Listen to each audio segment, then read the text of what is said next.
Rizal dan teman-teman sekalian, kami dari kelompok 5 akan mempresentasikan mengenai penerapan sistem kontrol internal dalam laporan keuangan perusahaan real estate. Kami akan membahas mengenai PT Bakti Agung Properindo Tbk. Sebelumnya perkenalkan, saya dengan PB Octavia dan anggota saya ada Syirna Bigel, Reno Kurniawan, Grace Faichan Yasin, Ii Soleha, Arnold Michael Reagan, dan juga Alvaron Gabriel. Next. Sebelumnya saya perkenalkan dulu untuk latar belakang ICOF. Sistem Internal Control over Financial Reporting adalah bagian penting yang membantu menjaga kejujuran dan keandalan laporan keuangan perusahaan di dunia properti. Sistem ini jadi makin penting karena proyeknya biasanya jalannya lama. Nilai asetnya besar dan rumit dan dananya sering dari luar. Tulisan ini mau mengulas gimana PT Bakti Agung Properindo Tbk BAPI menerapkan ICOFER dengan pakai data dari laporan keuangan per 30 September 2022. Tujuannya buat melihat seberapa efektif sistem kontrol internalnya dalam mengurangi resiko keuangan. Tujuannya menilai apa kebijakan akuntansi BAPI untuk sesuai sama prinsip ICOFER, menemukan kekuatan dan kelemahan kontrol internalnya lewat bukti transaksi, dan memberikan saran perbaikan berdasarkan temuan dari analisis data. Lalu ada manfaat ICOFER, meningkatkan kendala laporan keuangan, mencegah kecurangan, fraud, dan kesalahan, memastikan kepatuhan terhadap regulasi seperti SOX, Undang-Undang Sarbanes-Oxley, meningkatkan efisiensi operasional. Lalu komponen ICOFER berdasarkan COSOC Framework, lingkungan pengendalian, budaya etika, dan integritas perusahaan, penilaian risiko, identitas risiko laporan keuangan, aktivitas pengendalian, prosedur untuk mitigasi risiko, misalnya approval, dan juga rekonsiliasi. Informasi dan komunikasi sistem pelaporan yang transparan, pemantauan, monitoring, evaluasi berkala, efektivitas kontrol. Lalu ada regulasi terkait ICOFER, SRX Section 404 AS wajibkan perusahaan publik menilai dan laporkan efektivitas ICOFER. OJK dan BEI Indonesia Aturan Tata Kelola Perusahaan dan Pengendalian Internal, COSOC Frameworks, standar global untuk desain dan evaluasi ICOFER. Next. Berikut adalah profil perusahaan real estate. Yang pertama ada identitas perusahaan, item dan detail. Nama resminya adalah PT Bakti Agung Properindo Tbk. Kode saham BAPI tercatat di Bursa Efek Indonesia sejak 19 September 2019. Bidang usaha pengembangan Properindo dan real estate. Alamat kantor pusat Jalan Raden Fatah nomor 62. Website bisa dilihat dari www.baktiagung.com. Tanggal pendiriannya 20 Juli 2012. Awalnya bernama PT Paku Bumi Sejahtera. Lalu selanjutnya ada sejarah dari perusahaan. 2012 didirikan dengan nama PT Paku Bumi Sejahtera, akta notarisnya nomor 03. 2015 berubah nama menjadi PT Bakti Agung Properindo, akta nomor 5, 24 Juni 2015. Di 2019 lalu go public, penawaran umum perdana IPO pada 30 Agustus 2019 melepas 1,68 miliar saham dengan harga 150 perak per saham. Status PT terbuka disahkan melalui akta notaris nomor 15 21 Mei 2019, lalu 2022 fokus pada penyelesaian proyek apartemen Green Cleosa di Tangerang. Next.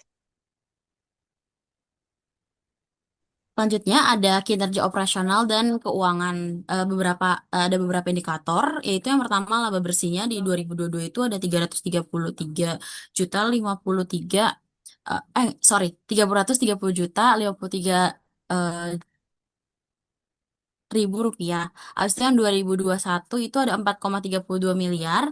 Terus total asetnya itu ada 644,36 miliar. Sedangkan 2021-nya ada 650,26 miliar. Total ekuitasnya itu ada 428,08 miliar. Sedangkan di 2021 ada 427,74 miliar. Total liabilities-nya ada 216,29 miliar. Kemudian di 2021 ada 222,52 miliar.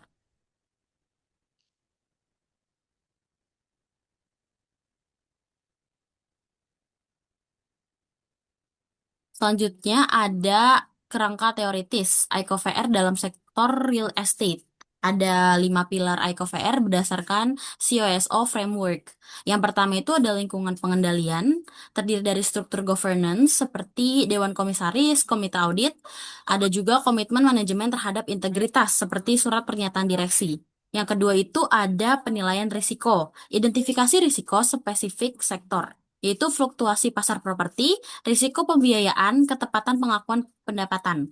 Yang ketiga itu ada aktivitas pengendalian, yaitu pertama ada pemisahan tugas seperti proyek konstruksi dibandingkan dengan akuntansi, kemudian ada otoritas transaksi, penjualan aset, restrukturisasi utang. Yang keempat ada informasi dan komunikasi, yaitu pengungkapan penuh transaksi terhadap pihak berelasi dan jaminan aset. Yang terakhir itu ada pemantauan, yaitu audit internal dan evaluasi oleh komite audit. Selanjutnya, masuk ke tantangan spesifik real estate. Nah, untuk resiko ini yang pertama itu ada penilaian aset tidak akurat. Nah, perusahaan ini bisa menilai aset itu terlalu tinggi atau terlalu rendah, maka laporan keuangan itu bisa menyesatkan. Nah, kondisi ini terjadi karena seringkali harga properti itu bisa berubah-ubah tergantung kondisi pasar. Nah, dampak pada laporan keuangan itu overstatement atau understatement pada laporan neraca di bagian aset tersebut. Nah, lalu untuk resiko itu ada pengakuan pendapatan prematur. Pendapatan prematur ini berarti itu pendapatan yang diakui lebih cepat dari yang seharusnya.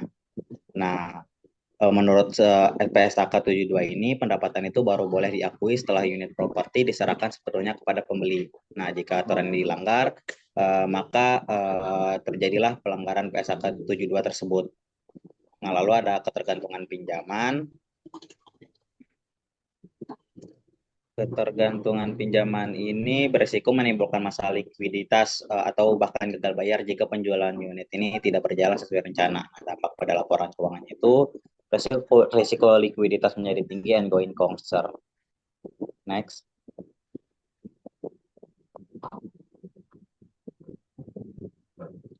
Lalu ada metodologi data collection. Untuk sumber data itu ada laporan keuangan BAPI per 30 September 2022, yaitu catatan atas laporan keuangan atau CALK dan surat pernyataan direksi. Untuk analisis ini ada pertama itu ada branch marketing, kebijakan akuntansi versus SAK atau PSAK. Kedua itu ada uji konsistensi pengungkapan risiko, misalnya itu ada misjaminan aset atau transaksi berelasi. Yang ketiga ada evaluasi efektivitas pengendalian melalui bukti, pemantauan piutang, lalu ada kapitalisasi biaya pinjaman.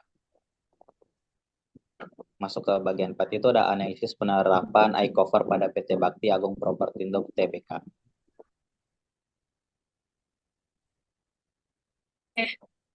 Untuk selanjutnya di sini saya akan jelaskan secara singkat analisis laporan posisi keuangan PT Bakti Agung Propertindo Tbk periode 30 September 2022 dan 31 Desember 2021. Di sini yang kita lihat kas dan setara kas turun signifikan mungkin karena pembayaran atau investasinya.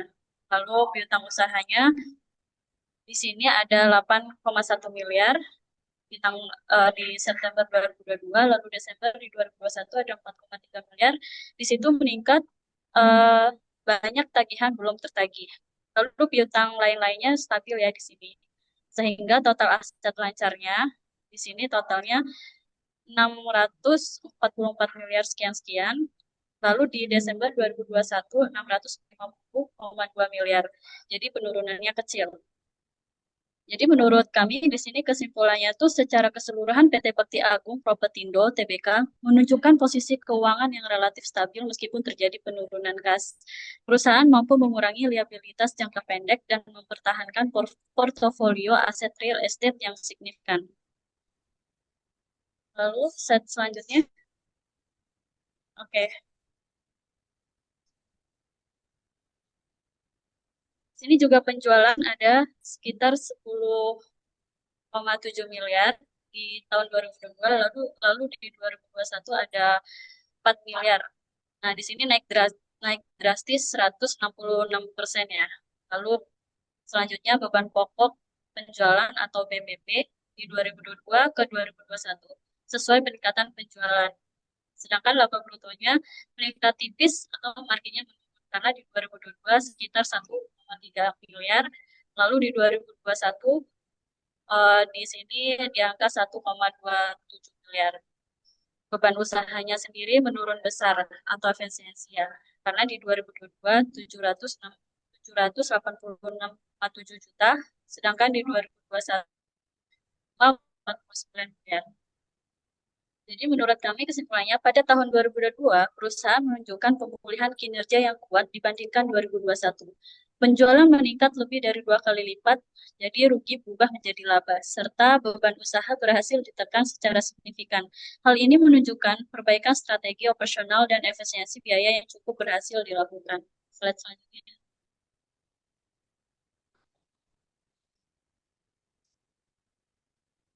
Oke, lingkungan pengendalian, struktur governance, dan budaya integritas. Untuk implementasinya, Dewan Komisaris Independen. Nama komposisi. 1 komisaris utama ditambah 1 komisaris. Lalu ada independen, yaitu Wias Julius Hasbu. Fungsi ECOVR mengawasi independensi pelaporan, keuangan, dan transaksi istimewa. Lalu ada komite audit, anggotanya ada Wias Julius Hasbu, jadi ketua Adik Prasojo mengundurkan diri waktu pada bulan Mei 2022. Lalu Vita Diani Satiadi. Tugas kritisnya memantau kualitas laporan keuangan dan efektivitas pengendalian internal. Lalu di sini ada surat pernyataan direksi, pernyataan eksplisit tanggung jawab atas sistem pengendalian internal dan laporan keuangan disusun sesuai SAK. Temuan kritisnya, SDM terbatas hanya 6 karyawan tetap. Jadi berisiko menyebabkan risiko segregasi fungsi, potensi pelanggaran prinsip satu orang tidak menguasai seluruh siklus transaksi. Contohnya, direktur merangkap fungsi otorisasi, pembayaran, dan rekonsiliasi proyek. Slide selanjutnya akan dilanjutkan oleh rekannya.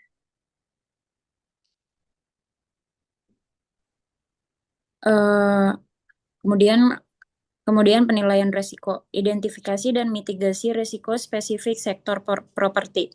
Manajemen risiko proyek, yang pertama itu ada risiko konstruksi. Catatan pada 6 dan 28, apartemen Grand Cleosa, biaya konstruksi terkini 254,3 miliar, termasuk biaya pinjaman 50,5 miliar. Kemudian ada mitigasi.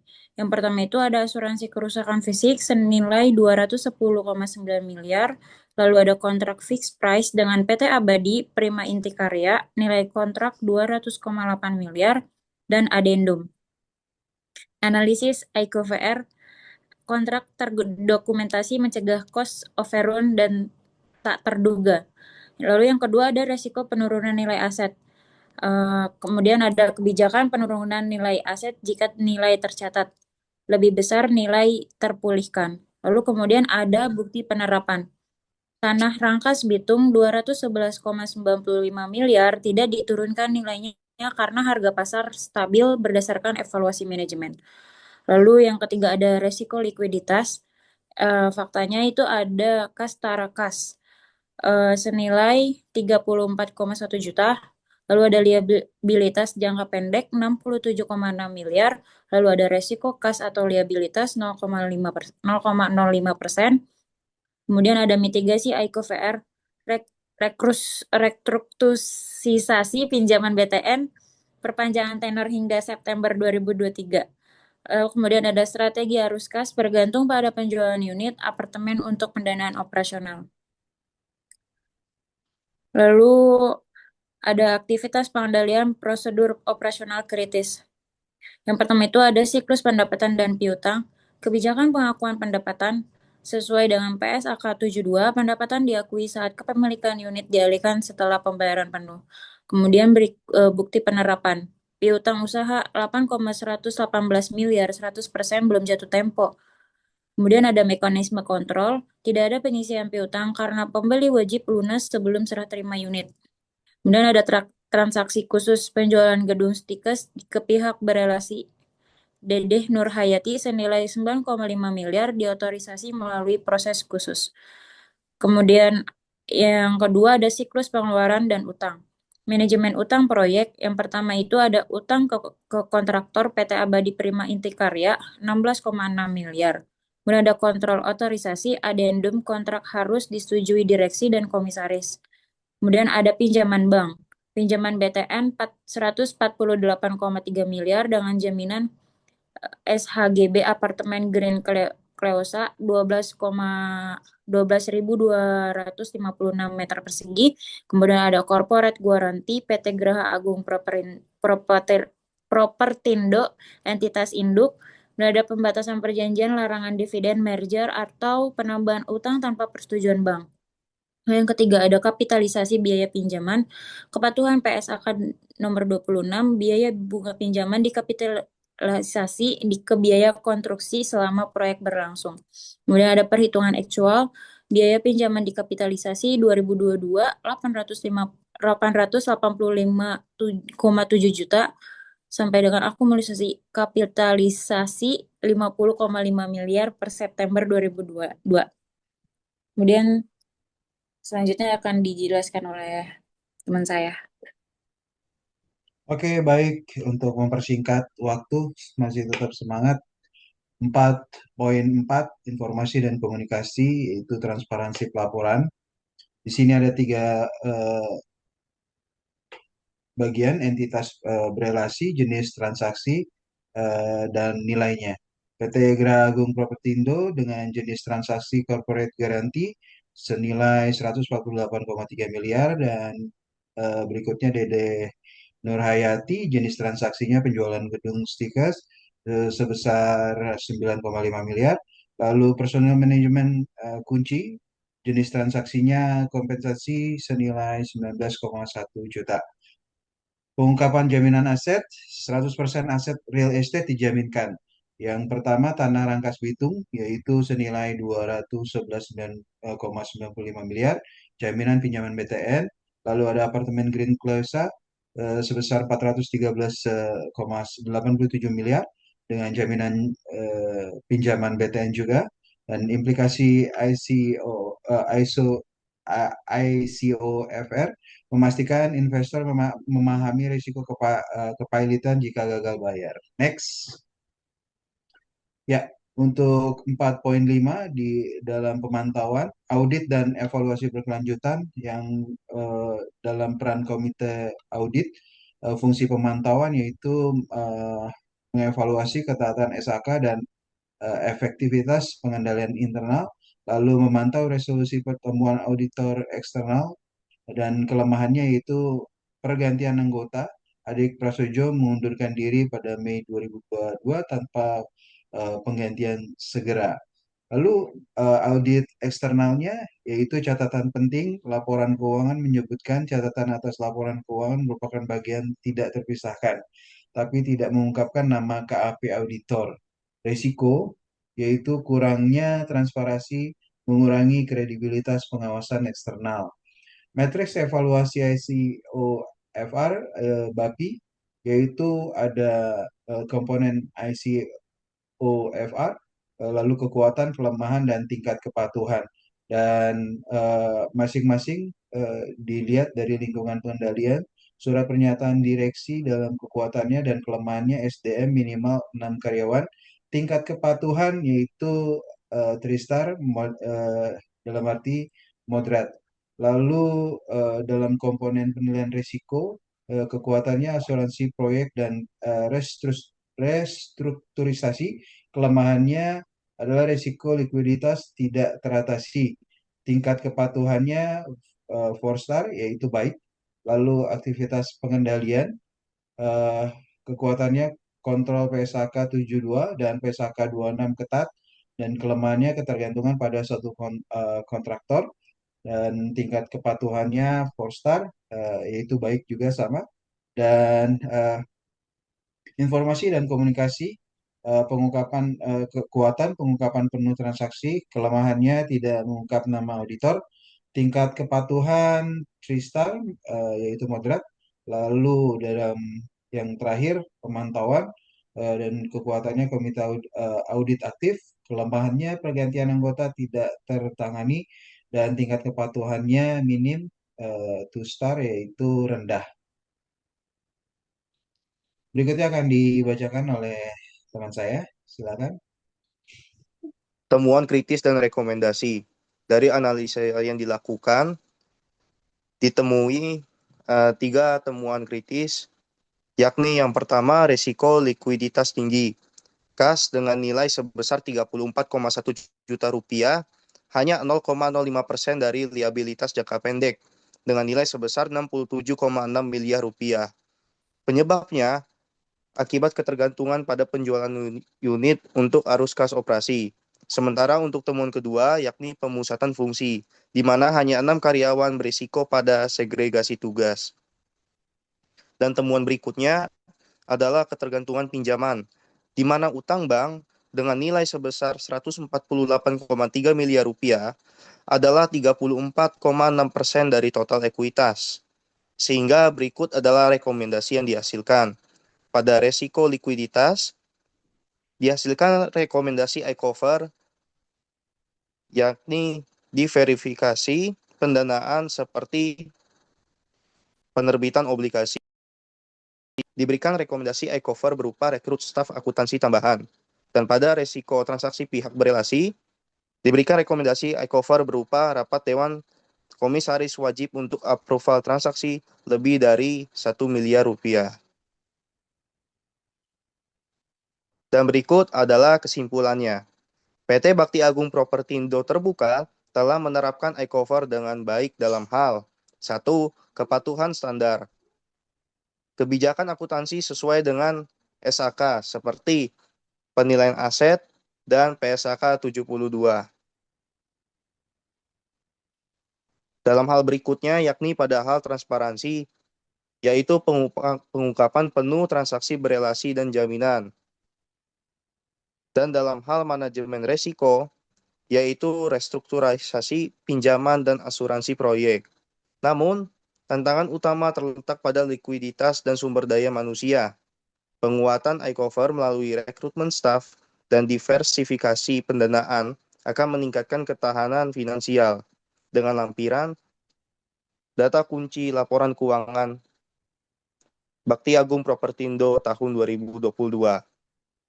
Pada indikator total aset sebesar 644,36 miliar rupiah dengan implikasi iCover berupa pengendalian fokus pada aset real estate sebesar 97,1% dari keseluruhannya.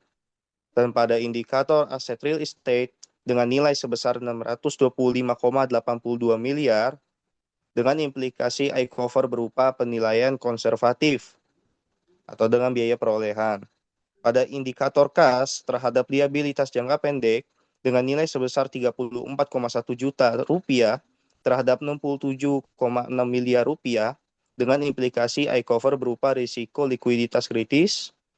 Pada indikator pinjaman bank dengan nilai sebesar 148,31 miliar rupiah dengan implikasi iCover berupa 100% dijamankan dengan aset, dan indikator penjualan ke pihak berelasi dengan nilai sebesar 9,5 miliar dengan implikasi iCover diungkapkan lengkap pada catatan 23. Dan sekian presentasi dari kelompok kami. Mohon maaf bila mana ada kekurangan atau salah penyebutan. Terima kasih.